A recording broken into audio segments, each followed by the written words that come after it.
bilan à mi-parcours. Ils étaient là en 2016.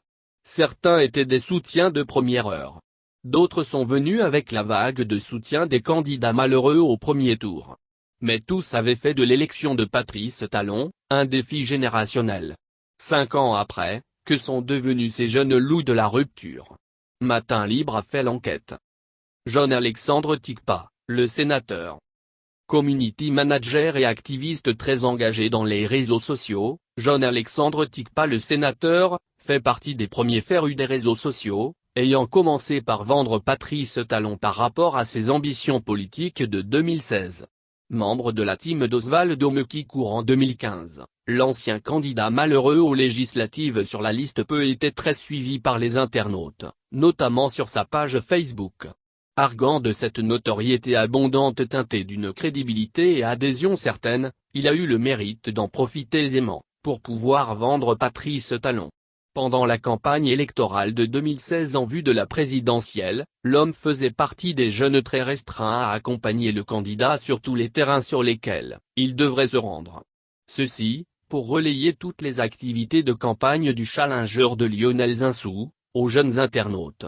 Une option qui a d'ailleurs été payante pour le candidat, vu la fourgue de ces nombreux jeunes béninois, pour son projet de société en son temps. Patrice Talon devenu chef de l'État, Alexandre John Tikpa, le sénateur, qui a transformé donc une marque et déposé dans la communication politique digitale, sera rapidement appelé aux côtés de son mentor. Membre de l'équipe de communication à la présidence, il est désormais un homme très discret mais toujours efficace. Dans cette discrétion, il va depuis plus de 2 ans créer son propre site internet du nom de Mediapart Bénin, qui est une des machines d'information, de relais et de communication du gouvernement de la rupture et du nouveau départ. Sa manière à lui en dépit donc de ses charges, de toujours être prêt à servir par tous les moyens, les causes de Patrice Talon, en vue de son second mandat. Constantin Amoussou. Diplômé de l'École nationale d'administration et de magistrature, en Ahon, Constantin Amoussou est un écrivain ayant à son actif, une kyrielle d'œuvres littéraires. Engagé dans la vie politique, il va, pour le compte de la présidentielle de 2016, militer pour le candidat Pascal Irénée Koukepaki, pour son accession à la magistrature suprême. Même si ce dernier n'a pas pu être auréolé par les électeurs, il sera quand même nommé ministre d'État, secrétaire général de la présidence sous le nouveau maître des lieux, Patrice Talon. Ce qui a permis à certains jeunes ayant soutenu ce candidat malheureux, de l'accompagner dans ses nouvelles fonctions. En se démarquant de l'équipe quelques mois après, Constantin Amoussou a très tôt commencé par lancer des pics à la nouvelle mouvance. Décidément, il rejoint bien avant les législatives de 2019 le parti USL de Sébastien Ajavon. Après plus d'1 an dans l'opposition, l'ancien chroniqueur littéraire alors teubé président du gouvernement des jeunes, fait marche arrière et se désolidarise de cette opposition. Ceci, à travers ses défenses pour Luc Atrokpo, dans le cadre des communales et municipales de 2020.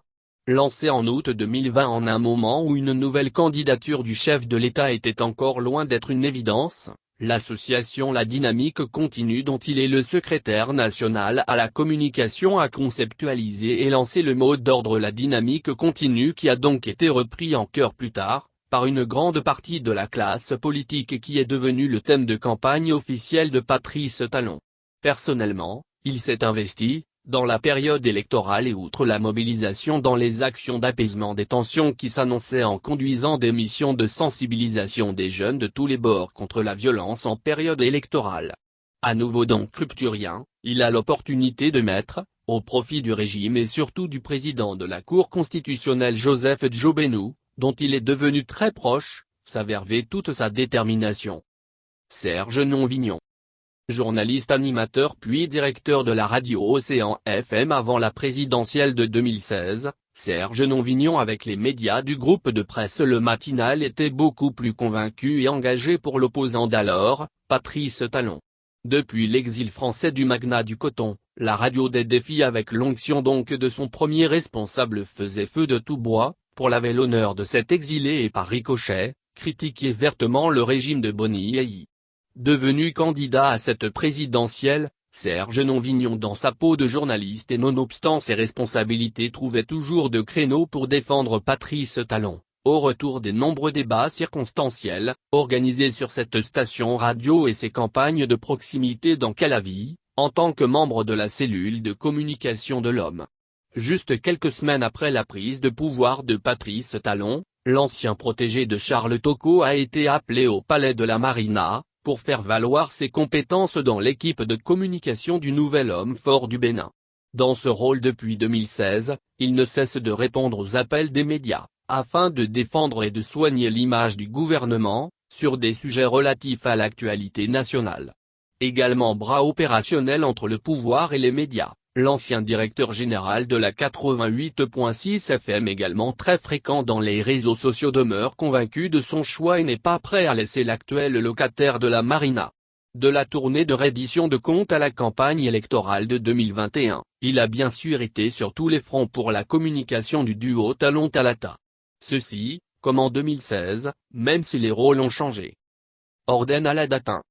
De la culture à la politique en passant par la société civile, Orden Aladatin aura prouvé beaucoup de choses. Du FITEB, il va ensuite avec Joseph Djobenou et d'autres acteurs et personnalités, créer Alternative Citoyenne, une organisation de la société civile.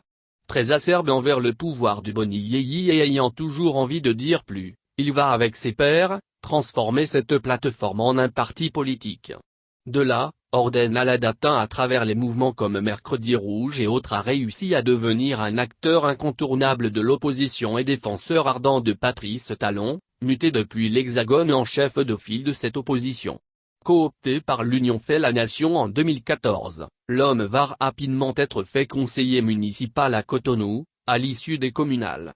Ensuite devenu suppléant de Joseph Djobenou au Parlement en 2015 dans la 16e circonscription électorale, le juriste de formation et acteur culturel va davantage s'illustrer en 2016, en investissant corps et âme pour l'élection de Patrice Talon. Devenu alors député après la nomination de son titulaire dans le gouvernement de celui pour qui il a pris fait et cause, l'ancien directeur du FITEB se montrera intraitable au Parlement, quand il s'agit de défendre les projets du gouvernement. Mieux, son engagement à l'Assemblée nationale en tant que rapporteur de la commission des lois a permis à Patrice Talon de mener à bien ses réformes politiques, même les plus controversées. Redevenu député en 2019 sur la liste Union progressiste puis président de cette même commission, Orden Aladatin ne va ménager aucun effort, toujours au profit de son leader.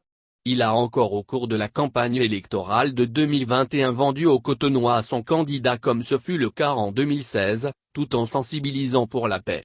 Le régime devra continuer à compter sur lui bien qu'au Parlement qu'à Cotonou, pour ses bons auspices.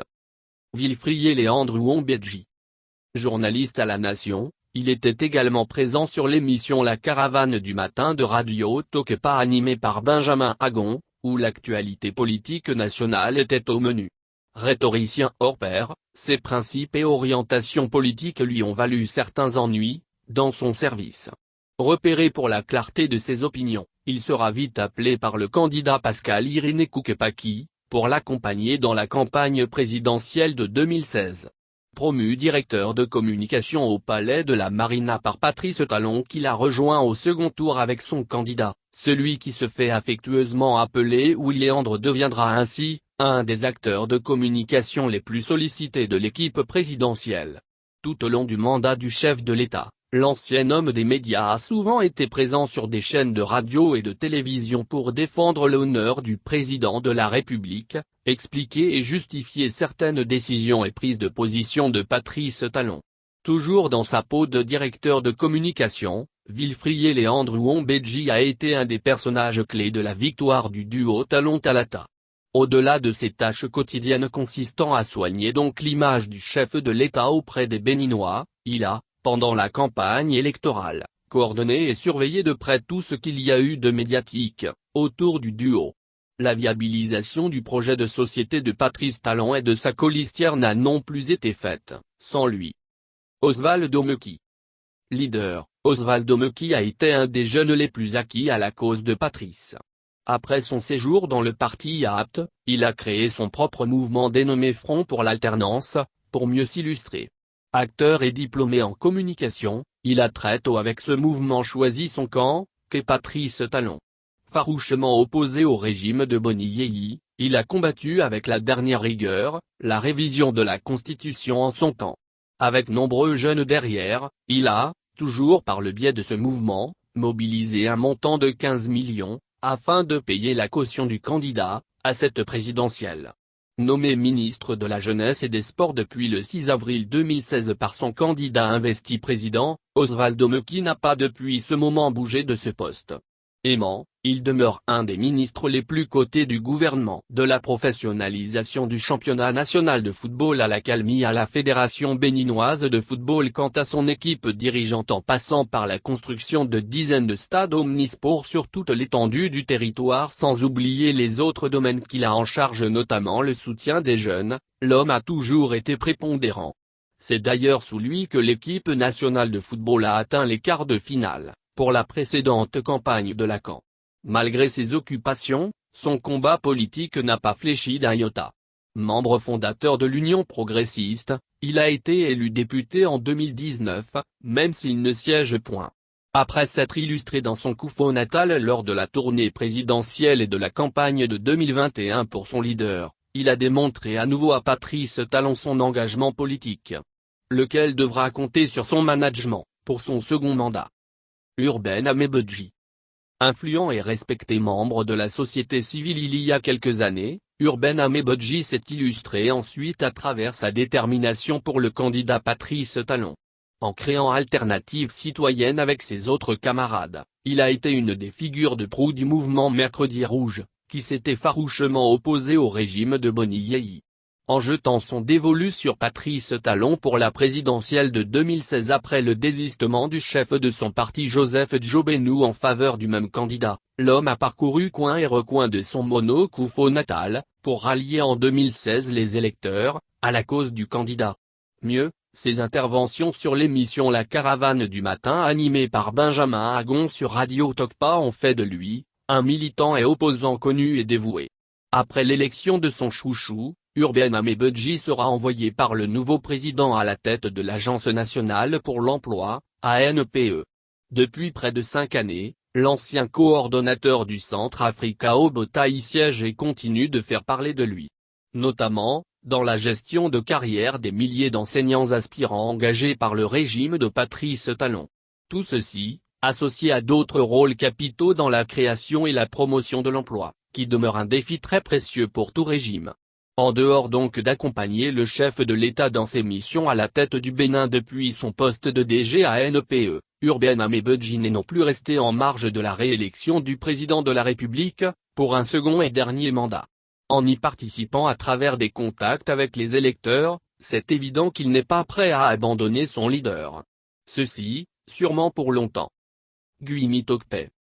Il fait partie des acteurs de la victoire en 2016 de Patrice Talon, notamment sur le campus d'Abomey-Calavi et dans des cercles de jeunes. Mais la collaboration entre Patrice Talon et son mentor candidat Zané n'aura duré qu'environ un an. Très tôt, Guimi Tokpe a incarné l'opposition parlementaire, pour sa première expérience à l'Assemblée nationale 7e législature. On se souvient encore des propos houleux avec le président d'alors Adrien Ouambedji. Son opposition à la révision de la Constitution lui a valu, comme tous les députés de la minorité parlementaire, de ne pas retourner au Parlement. Aujourd'hui, le secrétaire général du parti Restaurer l'Espoir est engagé dans la résistance face au pouvoir de la rupture. Nouroudine Saka Saleh. Ayant milité aux côtés d'Abdoulaye Diop-Chané, Nouroudine Saka Saleh était attendu pour mettre son expertise à la disposition du nouveau régime. Sa nomination au poste de conseiller technique juridique du ministre d'État a confirmé cette prévision. Mais, cela n'a duré que le temps d'un feu de paille. Le 1er septembre 2016, le juriste fut limogé de ce poste pour avoir émis en privé un avis sur la création de la cellule d'analyse des arrêtés ministériels et préfectoraux. Ce qui, selon lui, allait créer un conflit d'autorité parce qu'on mettrait le préfet et son ministre au même diapason. On l'a accusé de n'avoir pas fait preuve de réserve. Pour Nouroudine Saka Saleh, quand on vous chasse de quelque part parce que vous avez dit la vérité, il faut remercier Dieu parce qu'on vous a chassé de la maison du mensonge. Nouroudine Saka Saleh a fait un passage rapide à la mairie de Cotonou, en tant que chargé de mission avant de démissionner après la suspension du maire Léadi Soglo. Aujourd'hui, celui qui se fait appeler opposant Chigan est membre du parti d'opposition Les Démocrates. Donkla Mabalo, de la vague Asg. Pour Donkla Mabalo, le soutien au régime du nouveau départ a, très tôt, tourné au cauchemar. Son mentor Sébastien Ajavon, accusé de trafic de drogue, blanchi une première fois par la justice, puis ensuite condamné à 20 ans de prison par la criée, s'est retrouvé finalement en exil. Sur place, Donkla Mabalo, désormais très critique à l'encontre du régime, a essayé de mener la lutte avec le parti USL. Mais dépourvu d'existence légale pour avoir refusé de se conformer aux nouvelles lois sur le système partisan, l'USL n'a pu participer aux différentes élections. Pour ce communicateur qui a fait ses preuves sur les antennes de Radio Tokpa puis en tant que directeur de Soleil FM, la lutte pour la restauration de la démocratie est devenue son cheval de bataille. Même si ces derniers jours, on ne l'entend plus tellement, Donkla Mabalo reste un opposant au régime qu'il a contribué à installer en 2016. Uhuru Richard Boni. Béninois de la diaspora, Richard Boni Uhuru est le président de Cabane Club de Cotonou. Au départ directeur de communication de campagne de Robert Bihan à la présidentielle de 2016, l'homme a très tôt mis ses compétences au profit du candidat devenu président, Patrice Talon. Mais très tôt, les lois liberticides, les atteintes à la démocratie, à la liberté d'expression sont restées au travers de la gorge du politologue. La dernière qui a révolté Richard Boni Uhuru est l'arrestation de la candidate recalée du parti Les Démocrates Rokia Madougou. Le communicateur constate alors que ces nombreuses tribunes, ces lettres ouvertes au chef de l'État pour un changement de paradigme n'ont servi à rien. Toute chose qui fait qu'aujourd'hui, Richard Boni Uhuru se démarque de la gouvernance de la rupture. Ouancesla Ateko. Tout comme Donkla Mabalo, Ouancesla Ateko fait partie des jeunes de la vague Asg. Les infortunes rencontrées en cours de route par son mentor, l'ont éloigné de la gouvernance de la rupture. Béninois de la diaspora, basé à Marseille, comme l'appellent ses amis, fait partie des déçus du régime au pouvoir depuis 2016. Apolmerico Adjovi, journaliste engagé du régime du nouveau départ. Journaliste engagé, ancien directeur de publication du journal Le Matinal, Apolmerico Adjovi est un passionné de la gouvernance de la rupture. Même si de son engagement de 2016, où on le voyait presque toujours derrière le candidat Patrice Talon, les fruits tardent à tenir la promesse des fleurs, Apolmerico Adjovi est aujourd'hui commissaire à la Commission béninoise des droits de l'homme, CBDH, où il occupe le poste de trésorier général adjoint. Il y a été envoyé par ses pairs, au titre de journaliste communicant. Richel Adjovi. Proche de Lionel Talon, Richel Adjovi est le fils du président de l'EC, devenu député, Mathieu Adjovi. Il est le vice-président du Rassemblement de la jeunesse pour le renouveau et le développement, RJRD, qui a pris fait et cause pour Patrice Talon en 2016. Après des études au Canada, Richel Adjovi évolue dans le monde des affaires. Joël Aofodji. Il fait partie des jeunes de la vague Asg qui ont soutenu Patrice Talon au second tour. Journaliste révélé par Golf FM et Golf TV, Joël Aofodji a été directeur de Sika TV. Après les mésaventures de Sébastien Ajavon avec le régime de la rupture, ayant abouti à la suspension de Sika TV pour non-renouvellement de contrat, Joël Aofodji fait valoir aujourd'hui ses talents à la CEDEAO. Cheikh Hadjadi Bakari. C'est aux côtés d'Abdoulaye Biotchane que Cheikh Hadjadi Bakari a fait ses armes en tant que conseiller à l'économie. L'ancien président des étudiants de l'ONIAM et ancien leader actif de la Fédération nationale des étudiants du Bénin a contribué à la rédaction du projet de société d'apte et faciliter les rencontres avec les étudiants.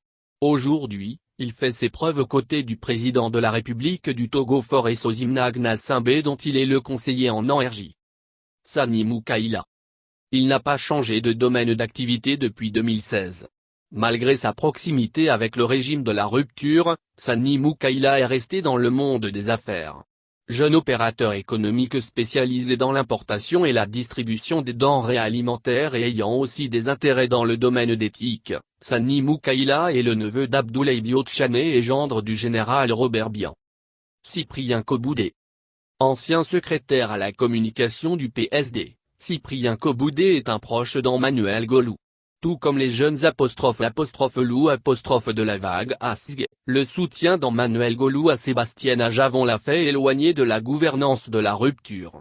Cependant, son engagement en politique, son sens de discernement, l'écoute des autres n'ont pas faibli. Il est toujours apprécié sur les réseaux sociaux pour ses prises de position. Avec le ralliement à la mouvance de Emmanuel Golou, c'est peut-être maintenant que les choses commencent pour ce militant engagé qui vit à Ouagadougou, Burkina Faso. Aziz Gomina. Il est un membre de la Cabane Club de Cotonou dont Richard Boni Ouourou est le président en 2016. Ensemble, ils ont travaillé pour le général Robébian avant de rejoindre Patrice Talon. Comme les autres, il s'est donné à fond pour la victoire de l'apôtre de la rupture. 5 ans, son engagement pour la cause du nouveau départ n'a pas faibli. Zinat Glele. Aujourd'hui directrice d'une agence de communication, Zinat Glele était une collaboratrice dévouée d'Abdoulaye Diop Chané. Ceci, malgré le fait qu'elle soit la fille de Hibatou Sani Glele, membre influent du Parti du Renouveau démocratique, PRD. Cette confiance capte à placer en elle lui a valu le poste de directrice de communication du candidat en 2016. Elle était, dans l'ombre, la cheville ouvrière de la belle campagne de communication du candidat APT. Zinat Mitou Glele est toujours dans le système. Ibrahim Farah. Ibrahim Farah est un opérateur économique de la région septentrionale. En 2016, quand peu de gens croyaient en la victoire de Patrice Talon, il avait bataillé dur pour lui engranger des voix. Il avait alors lancé un mouvement pour susciter l'adhésion des jeunes du Septentrion à la cause de l'actuel chef d'État. 5 ans après, son militantisme est resté intact. La preuve, lors de la dernière présidentielle, Ibrahim Farah, face au risque de violence, il a invité ses compatriotes, amis et parents à sortir massivement pour exprimer leur choix dans le calme et la sérénité. Ce soutien des premières heures de Patrice Talon est resté engagé derrière son idole. Corneille Atindéou. Opérateur économique béninois résident en Allemagne, Corneille Atindéou déjà admirateur et acquis à la cause des réformes de Patrice Talon pour son premier mandat, n'a ménagé aucun effort pour montrer au chef de l'État tout son engagement à continuer la dynamique avec lui. Dans le cadre de la campagne électorale en vue de la présidentielle de 2021, l'homme a spécialement foulé le sol béninois, pour extérioriser davantage son choix. Ainsi, avec le mouvement AC dont il est le président, Corneille Atindéou va battre campagne pour le duo Talon-Talata, dans les contrées de la commune d'Abomey-Calavi, où il est un repère et un exemple de réussite pour la jeunesse. De ce fait, ses meetings, ses campagnes de proximité et tournées, caractérisées par des concerts et instants de fête dans cette commune ont sonné le glas du côté des électeurs de la cité dortoir. Désormais et pour les 5 ans à venir, sa casquette de faiseur de roi ne manquera point de résonner. Lionel Talon. Inconnu du grand public jusqu'en 2016, l'élection de son père l'a propulsé au devant de la scène. Mais, comparativement à d'autres enfants de chefs d'État de la sous-région, Lionel Talon est très discret. Pendant 5 ans, on l'a vu rarement. Mais il est toujours aux côtés de sa famille, lors des grands moments. On dit de lui, qu'il est fidèle en amitié. Son cercle ne serait constitué que d'anciens camarades de classe. Personne n'y entre, personne n'y sort, a-t-on appris.